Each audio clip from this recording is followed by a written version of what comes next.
Cyprus, a small Mediterranean country that is a member of the European nation with an area of less than 3,600 square miles, has become a new world for wealthy Chinese immigrants in recent years. A newly exposed investigation found about 500 Chinese billionaires and officials successfully obtained the golden passport from the country. Experts believe that many people have realized that the CCP is collapsing soon, so they are trying to save themselves before this happens. Recently, an investigative unit of Al Jazeera, a Qatari state-owned broadcaster based in Doha, Qatar, found in leaked documents called the Cyprus Papers that more than 1,400 passports were sold between 2017 to 2019, of which 500 were sold to Chinese billionaires and officials. Among the 500 Chinese people who were approved for citizenship, 8 names were revealed, including Yang Huiyan, a principal owner of Chinese property developer Country Garden. She is the richest woman in Asia with assets worth $20.3 billion. 7 other people are deputies of the National People's Congress of China, members of the Chinese People's Political Consultative Conference, the top political consultative body to Beijing, and Chinese businessmen Li Jiadong and Zhang Keqiang, who are sanctioned for money laundering and equity trading. After being hit hard by the financial crisis, Cyprus, a member of the EU, started to sell its citizenship as a means to generate revenue for its treasury. Cyprus's Golden Visa scheme was introduced as an investment plan in 2013, where investors could obtain a golden passport by investing 2.5 million euros. In early 2019, the European Commission warned in a report that the Golden Passport scheme could help organized criminal groups infiltrate Europe and increase the risks of money laundering, corruption, and tax evasion. Sheng Xue, a Chinese-Canadian author, indicated that only a small part of this scheme was exposed, and in fact, Chinese businessmen and officials immigrating to other countries is already a norm. So, the places where people can hide, obtain citizenship, and be granted protection have Chinese people living there.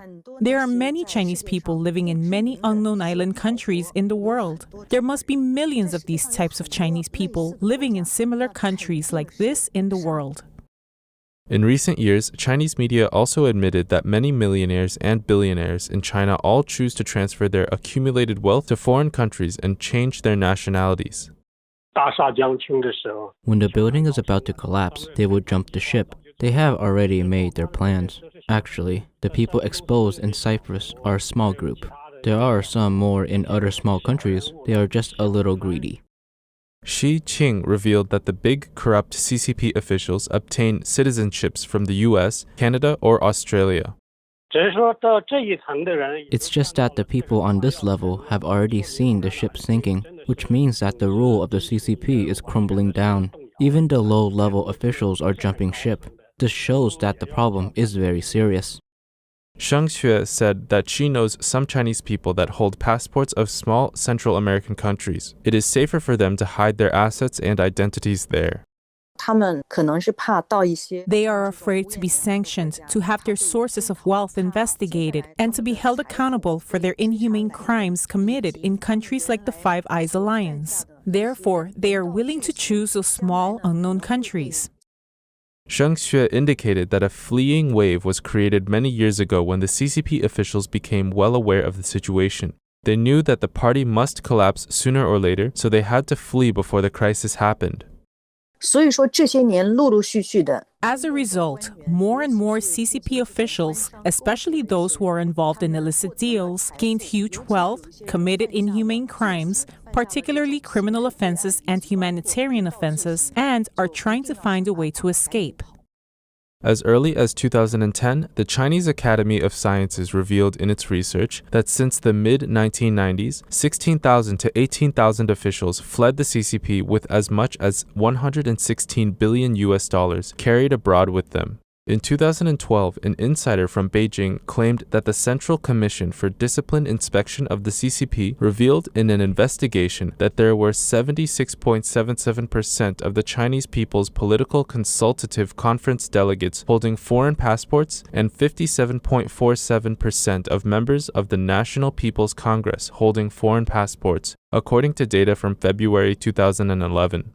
Previously, Xin Ziling, an expert on China's institutional system, had revealed in an interview with the Epoch Times that before the 18th National People's Congress, the CCP had conducted an internal investigation in which it found more than 85% of the CCP officials were prepared to flee the party, and family members of these officials had already settled in foreign countries. Xin Ziling said that Xi Jinping admitted in a conference in June 2016 that the CCP has reached the brink of collapsing. Hu Jintao and Wang Qishan have also issued several warnings over the crisis.